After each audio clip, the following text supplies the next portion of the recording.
Shri C.R. Mahesh 9 minute. Sir ഇവിടെ Shri PK Praveen ബഹുമാനപ്പെട്ട അംഗം PM ശ്രീയെ കുറിച്ച് പറഞ്ഞു. സർ ആരാണ് ഈ PM ശ്രീ കൊണ്ടുവന്നത്? സർ ഈ കട്ടലയുടെ ഇടയ്ക്ക് കതവിൻ്റെ ഇടയ്ക്ക് കൊണ്ടുവന്ന് കൈയിട്ടിട്ട് അടയ്ക്കാനും വയ്യ തുറക്കാനും വയ്യ. ഞങ്ങളൊരു തന്ത്രപരമായി എങ്ങനെങ്കിലും അതൊരു ഊരാനൊരു ശ്രമം നടത്തിക്കൊണ്ടിരിക്കുകയാണ് സർ. അതുകൊണ്ടൊന്ന് PM ശ്രീയുമായി ബന്ധപ്പെട്ട് നിങ്ങളൊന്ന് വെയിറ്റ് ചെയ്യാനാണ് അക്കാര്യത്തിൽ എനിക്ക് പറയാനുള്ളത്. സർ, ഈ നീറ്റ് പരീക്ഷയിൽ മുഴുവൻ പേരുടെയും മനസ്സിൽ നീറ്റലായി നിൽക്കുമ്പോൾ നാട് മുഴുവൻ നാറ്റിച്ചിട്ട് BJP അംഗങ്ങൾ നിങ്ങൾക്ക് എങ്ങനെ നീറ്റായിട്ട് ഇവിടെ വന്ന് അതിനെ പിന്തുണയ്ക്കാൻ സാധിക്കുന്നു സർ? സർ, പഞ്ചസാര എന്ന് പേപ്പറിൽ എഴുതി നക്കിയാൽ മധുരിക്കില്ല സർ. സർ, പഞ്ചസാര തന്നെ നാവ് കൊണ്ട് നുണഞ്ഞെങ്കിൽ മാത്രമേ മധുരിക്കൂ. സർ, നിങ്ങളുടെ കാലത്തെ മുഴുവൻ ബഡ്ജറ്റ് പ്രസംഗങ്ങളും പേപ്പറിലെ പഞ്ചസാര പോലെയായിരുന്നു. പണമില്ലായിരുന്നു. പാവപ്പെട്ട ജനങ്ങളുടെ മേൽ അധിക ഭാരം ചുമത്തിയിരുന്നു. നിങ്ങൾ വായുവിനൊഴിച്ച് എല്ലാത്തിനും നികുതി വർദ്ധിപ്പിച്ചു. വായുവിനെ, കാറ്റിന്, കാരണം അതിനെ പിടുത്തം കിട്ടിയില്ല, ഇല്ലെങ്കിൽ അതിനും നിങ്ങൾ നികുതി ഏർപ്പെടുത്തുമായിരുന്നു. ശ്രീ VD സതീശൻ അവതരിപ്പിച്ച ബഡ്ജറ്റ് മണ്ണിൻ്റെ മണമുള്ള ബഡ്ജറ്റാണ് സർ. സാർ, ആത്മഹത്യയിൽ നിന്ന് മനുഷ്യനെ ജീവിക്കുവാൻ പ്രേരിപ്പിക്കുന്ന സ്വാതന്ത്ര്യത്തിൻ്റെ, കാരുണ്യത്തിൻ്റെ, പ്രതീക്ഷയുടെ, പ്രത്യാശയുടെ ബഡ്ജറ്റാണ് സർ. അതുകൊണ്ട് പുതുക്കിയ ബഡ്ജറ്റിലെ ധനാഭ്യർത്ഥനകളെ ഞാൻ പിന്തുണയ്ക്കുകയാണ് സർ. സർ, തുടർ ഭരണത്തിൽ നിന്നും തുടർച്ചയായ പരാജയത്തിലേക്ക് നിങ്ങൾ എങ്ങനെ വീണു എന്നിപ്പോഴും നിങ്ങളുടെ ഉള്ളിൽ ചർച്ച നടക്കുകയാണ്. സർ, കുറ്റം നിങ്ങൾ കണ്ടുപിടിച്ചു, പക്ഷെ കുറ്റക്കാരില്ല. കുറ്റക്കാരുടെ പേര് പറയാൻ നിങ്ങളുടെ നാവ് പൊങ്ങുന്നില്ല സർ. പറഞ്ഞാൽ നാവ് അരിയുമോ എന്ന ഭയം നിങ്ങളെ വേട്ടയാടുകയാണ്. അത് കണ്ടുപിടിക്കാതിരിക്കട്ടെ, അതാണ് ഞങ്ങൾക്ക് നല്ലത് എന്നാണ് ആ കാര്യത്തിൽ പറയാനുള്ളത് സർ. സർ, കഴിഞ്ഞ തെരഞ്ഞെടുപ്പിൽ നിങ്ങളുടെ പ്രചണ്ഡമായ പരസ്യവാചകം LDF അല്ലാതെ മറ്റാരുണ്ട് എന്നായിരുന്നു സർ. ആ വാക്ക് തുടർ ഭരണത്തിൽ നിന്നും നിങ്ങൾക്കുണ്ടായ അഹങ്കാരമല്ലേ സർ? ജനങ്ങളോടുള്ള വെല്ലുവിളിയായിരുന്നില്ലേ? ആ പ്രചരണം അങ്ങ് ഏറ്റു സർ. പരസ്യം ജനം ശരിയായ അർത്ഥത്തിലെടുത്തു. ബാലറ്റിൽ ജനം സൂക്ഷ്മമായി പരതി LDF അല്ലാതെ കൊള്ളാവുന്ന മറ്റാരുണ്ട്? UDF ഉണ്ട് സാർ. സാർ, എൻ്റെ സംശയം ഒരാൾ 2 വോട്ട് ചെയ്തോ എന്നാണ്. കാരണം ഇല്ലെങ്കിൽ ഇത്രയും ഭൂരിപക്ഷത്തിൽ ഇത്രയും ആളുകൾ ഒരുമിച്ച് ജയിച്ചു വരില്ലായിരുന്നു സാർ. 2 വോട്ടിൽ 1 ഞങ്ങൾക്കുള്ള പിന്തുണയാണ്. 1 വോട്ട് നിങ്ങളോടുള്ള ശക്തമായ പ്രതിഷേധമാണ് സാർ. സാർ, ഇപ്പോഴും നിങ്ങൾ പറയുന്നത് നവകേരള സദസ്സ് കൊണ്ട് ഗുണമുണ്ടായി എന്നാണ്. ഗുണമുണ്ടായി, അതാണല്ലോ AD തോമസ് ഇവിടെ MLA ആയിട്ട് വന്നിരിക്കുന്നത്. ഗുണമുണ്ടായി സാർ. സാർ, ചരിത്രത്തിൽ ആദ്യമായിട്ടാണ് ഭരണം തുടങ്ങുന്നതിന് മുന്നേ സമരം അങ്ങ് തുടങ്ങി സാർ. സാർ, ഊഹാപോഹങ്ങളുടെ പേരിലാണ് സമരം, കിംവദന്തികളുടെ പേരിലാണ് സമരം. സാർ, അന്തരീക്ഷത്തിൽ നിന്നും ഭസ്മം എടുക്കുന്നത് പോലെ ഇങ്ങനെ ഊഹാപോഹങ്ങളുടെ പേരിൽ കേരളത്തിൽ സമരം ചെയ്ത ഞങ്ങളുടെ ഒരു നാടകം ഉണ്ട്, മുച്ചീട്ടുകളിക്കാരൻ്റെ മകൾ. അതിനകത്തൊരു സംഭാഷണമുണ്ട് സാർ. സമരത്തിന് അങ്ങനെ വലിയ ആളൊന്നും വേണമെന്നില്ല, മുദ്രാവാക്യം ഉണ്ടായാൽ മതി. സാർ, ഇപ്പോൾ നടക്കുന്ന സമരങ്ങളെല്ലാം അങ്ങനെയുള്ള സമരങ്ങളാണ് സാർ. സാറ്, ഇത് കണ്ടപ്പോൾ ദേശസ്നേഹികൾക്ക് ഉറക്കം വരുമോ? BJPക്കാർ അവർ നേരത്തെ വിൻസെൻ്റ് MLA സൂചിപ്പിച്ചതുപോലെ അവരും പെണ്ണുങ്ങളെല്ലാം കൂടി ഇറക്കി സമരം ചെയ്തു. മുദ്രാവാക്യം VD സതീശൻ രാജിവെക്കണം. സാർ, അത് കഴിഞ്ഞ് ഒരാഴ്ച കഴിഞ്ഞാണ് അദ്ദേഹത്തെ മുഖ്യമന്ത്രിയായി തിരഞ്ഞെടുക്കുന്നത്. പാവങ്ങൾ അറിഞ്ഞില്ല സാർ. കാള പറ്റെന്ന് കേൾക്കുമ്പോൾ കയറെടുക്കുന്നു എന്ന് കേട്ടിട്ടുണ്ട്. ഇതിപ്പോൾ ഗർഭിണിയാണ് കാള എന്നറിഞ്ഞപ്പോഴേ കയറും കൊണ്ട് ഓടി. സാർ, കലക്ക വെള്ളത്തിൽ മീൻ പിടിക്കുക എന്ന് കേട്ടിട്ടുണ്ട്. ഇത് ജലപീരങ്കി വെള്ളത്തിൽ പുലിവാല് പിടിക്കുന്നത് ആദ്യമായിട്ടാണ് സാർ കേൾക്കുന്നത്. സാർ, പാവപ്പെട്ട പ്രതിപക്ഷ നേതാവിനെ ചാടെ കയറ്റി ഇരവാദം ഉന്നയിച്ച് കുപ്പിയും വെള്ളവും നിയമസഭയുടെ മേശപ്പുറത്ത് വെച്ചു. സാർ, പിന്നീടാണ് മാധ്യമങ്ങൾ ദൃശ്യങ്ങൾ പുറത്തുവിട്ടത്. ഒരു സമരഭടൻ കുനിഞ്ഞിരുന്ന് കുപ്പിയിൽ റോഡിലെ വെള്ളം നിറയ്ക്കുന്നു. സാർ, നിങ്ങൾ രക്ഷാപ്രവർത്തനത്തിന് ഉപയോഗിച്ച ഉപകരണങ്ങളുടെ ഈ ചെടിച്ചട്ടികളുടെ അവശിഷ്ടങ്ങൾ ശ്രീ VD സതീശൻ അന്ന് ഈ മേശപ്പുറത്ത് വെച്ചിരുന്നെങ്കിൽ ഇവിടെ ഒരു പൂന്തോട്ടം തുടങ്ങാമായിരുന്നു സാർ. സാർ, ഇപ്പോൾ സമരഭടന്മാർക്ക് പുതിയൊരു ആയുധം കൂടി കൊടുത്തു വിട്ടിട്ടുണ്ട്. അത് പോക്കറ്റടിക്കാരുടെ ആയുധമായിരുന്നു, ബ്ലേഡ് എന്നാണ് അതിൻ്റെ പേര്. സാർ, നിങ്ങളുടെ ഭരണകാലത്ത് ആഭ്യന്തര വകുപ്പ് ആട്ടുകല്ലിന് കാറ്റ് പിടിച്ചതുപോലെയായിരുന്നു. എന്നുവെച്ചാൽ അനക്കമില്ലായിരുന്നു. കേരളം മയക്കുമരുന്നിൻ്റെ പറുദീസയായി മാറി. നിങ്ങൾ അനങ്ങിയില്ല, ആട്ടുകല്ലായിരുന്നു. ചിലർ മട്ടുപ്പാവിൽ വരെ കഞ്ചാവ് കൃഷി ആരംഭിച്ചു. സാർ, നാട്ടിൻപുറത്ത് ഈ കർഷകർ ഇടവിള കൃഷി നടത്തും. അതിന് കാച്ചിൽ, ചേമ്പ്, ചീനി, ചേന, കിഴയ്ക്ക ഇതൊക്കെയാണ് ഇടവിള കൃഷി.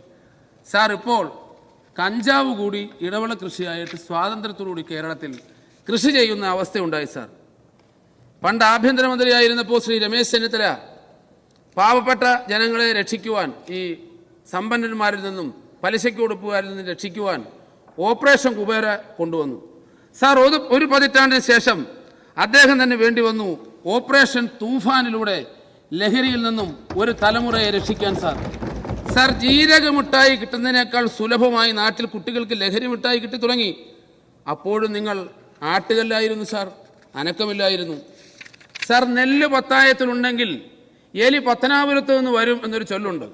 സാർ, മയക്കുമരുന്ന് എവിടെയുണ്ടോ അവിടെ ശ്രീ രമേശ് ചെന്നിത്തലയും പോലീസും ഓപ്പറേഷൻ തൂഫാനുമായി എത്തും. സാർ, അതാണ് സാർ കേരളം കണ്ടുകൊണ്ടിരിക്കുന്നത്. സാർ, പ്രളയം വന്നപ്പോഴും കോവിഡ് വന്നപ്പോഴും ഞങ്ങൾ രാഷ്ട്രീയം മറന്ന് നിങ്ങളോട് സഹകരിച്ചു. പക്ഷെ നിങ്ങളെന്താണ് പ്രചരിപ്പിച്ചത്? നിങ്ങളുള്ളതുകൊണ്ടാണ് കേരളം നിലനിൽക്കുന്നതെന്ന്. സാർ, അങ്ങനെയല്ല. നിങ്ങളുള്ളതുകൊണ്ടാണ് ഈ ലോകം തന്നെ, ഈ അണ്ടകടാഹം തന്നെ നിലനിൽക്കുന്നത്. പക്ഷെ അത് ആര് പറയും? അത് നിങ്ങൾ തന്നെ പറയേണ്ടി വരും. സാർ, ഇതുവരെ സ്വർണം കെട്ടവരാരപ്പ എന്ന് ചോദിച്ചാൽ മതിയായിരുന്നു. സാർ, ഇപ്പോൾ വെള്ളി കെട്ടവരാരാ രാമ എന്നുകൂടി ചോദിക്കണം. സാർ, അയോധ്യയിൽ രാമക്ഷേത്രത്തിന്റെ ഉദ്ഘാടന ചടങ്ങിന് സ്വർണ്ണക്കട അസോസിയേഷൻകാർ കൊടുത്ത 60 കിലോ വെള്ളി കെട്ടു. സാർ, 200 കോടി രൂപ അതിന്റെ കട്ടുകൊണ്ടുപോയി. സാർ, ആര്? BJP-ക്കാർ. സാർ, ഞങ്ങൾക്ക് രാമൻ മര്യാദാ പുരുഷനാണ്. അദ്ദേഹം വിശ്വാസത്തിന്റെ ഭാഗമായി ഞങ്ങൾ ദൈവമായി കാണുന്നു. പക്ഷേ BJP-ക്കാർ രാമനെ പണം കായ്ക്കുന്ന മരമായി കാണുന്നു. സാർ, വിശ്വാസത്തെ നാട്ടിൽ കലാപമുണ്ടാക്കാനും അധികാരം പിടിക്കാനുള്ള കുറുക്കുവഴിയുമാണ് ആയിട്ടാണ് സാർ BJP-ക്കാർ കാണുന്നത്. സാർ, ഒരു കൈകൊണ്ട് രാമരാമ എന്നും മറു കൈകൊണ്ട് നിം നോട്ട് എണ്ണുന്നതും ഇവരുടെ പരിപാടിയാണ്. സാർ, കാണിക്ക് എണ്ണിയവന്റെ വീട്ടിൽ നിന്ന് മാത്രം 20 ലക്ഷം കണ്ടെത്തി. സാർ, ഒരു കാര്യം തറപ്പിച്ച് പറയാം, നിങ്ങളുടെ തകർച്ചയും രാമന്റെ ശാപത്തിലൂടെ ആയിരിക്കും. സാർ, ഈ ബഡ്ജറ്റിൽ വർഷങ്ങളായി ഞങ്ങളൊക്കെ, ഞാൻ TJ Vinod MLA, Vincent MLA ഒക്കെ തീരദേശത്തു നിന്നും വരുന്നവരാണ്. സാർ, ഈ ബഡ്ജറ്റിൽ വർഷങ്ങളായി മത്സ്യത്തൊഴിലാളികൾ ആവശ്യപ്പെട്ടിരുന്ന മത്സ്യത്തൊഴിലാളി ഭവന പദ്ധതി പുനരാരംഭിച്ചിരിക്കുന്നു. സ്വാഗതം ചെയ്യുകയാണ്. സാർ, എന്നാൽ ഇതിൻ്റെ ഗുണം പൂർണ്ണമായും ലഭിക്കണമെങ്കിൽ തീരദേശ പരിപാലന നിയമത്തിൽ മത്സ്യത്തൊഴിലാളികൾക്ക് വീട് നിർമ്മാണത്തിന് ഇളവ് അനുവദിക്കണം. സാർ, അല്ലെങ്കിൽ അത് പൂർണ്ണമായ അർത്ഥത്തിൽ ഗുണകരമാകില്ല. സാർ, മറ്റൊരു പ്രധാനപ്പെട്ട കാര്യം ബഡ്ജറ്റിൽ വരാത്തൊരു കാര്യമാണ്. സാർ, സുനാമി കോളനി, കഴിഞ്ഞ സർക്കാർ കോളനി എന്നുള്ള പേര് മാറ്റി നഗരന്നാക്കി. പക്ഷെ ഒരു പുരോഗമനം ഉണ്ടായിട്ടില്ല. സാർ, അന്ന് ദുരന്തമുണ്ടായപ്പോൾ കൈ കിട്ടിയ സാധന സാമഗ്രികൾ അതിൻ്റെ ഗുണനിലവാരമൊന്നും പരിശോധിച്ചില്ല. കൂടുതലും ചതുപ്പ് നിലങ്ങളിലാണ്. സാർ, ഞാൻ തന്നെ 2 സബ്മിഷനും ഒരു ശ്രദ്ധ ക്ഷണിക്കലും ഇവിടെ കൊണ്ടുവന്നതാണ്. ബഹുമാനപ്പെട്ട മുൻ മന്ത്രി ഇവിടെ ഇരിപ്പുണ്ട്. അദ്ദേഹം അതിനകത്ത് ഏറെ കാര്യങ്ങൾ അദ്ദേഹം ആത്മാർത്ഥമായി ഇടപെട്ട്. ഞാൻ അദ്ദേഹത്തെ അഭിനന്ദിക്കുകയാണ്. പക്ഷേ ഇപ്പോഴും സുനാമി നഗരങ്ങളിൽ താമസിക്കുന്ന പാവപ്പെട്ട മത്സ്യത്തൊഴിലാളികൾ ഭയത്തോടു കൂടിയിട്ടാണ് സാർ ജീവിക്കുന്നത്. സാർ, അവരുടെ മക്കളെ ബന്ധുവീടുകളിൽ പാർപ്പിച്ചിട്ടാണ് അവർ കിടന്നുറങ്ങുന്നത്. സാർ, ഇടിഞ്ഞു വീഴാറായി. സാർ, ആരെങ്കിലും ഒരു മത്സ്യത്തൊഴിലാളികൾ ഈ സുനാമി നഗരിൽ താമസിക്കുന്ന ആരെങ്കിലും മരണപ്പെട്ടാൽ അതിന് നമ്മൾ സമാധാനം പറയണ്ടേ? അതുകൊണ്ട് സാർ, ബഹുമാനപ്പെട്ട മുഖ്യമന്ത്രി അടക്കം വകുപ്പ് മന്ത്രി അടക്കം അടിയന്തരമായി ഈ സുനാമി നഗരങ്ങളിൽ താമസിക്കുന്ന മത്സ്യത്തൊഴിലാളികളുടെ ദുരന്ത ജീവിതം അവസാനിപ്പിക്കാൻ നടപടിയെടുക്കണം.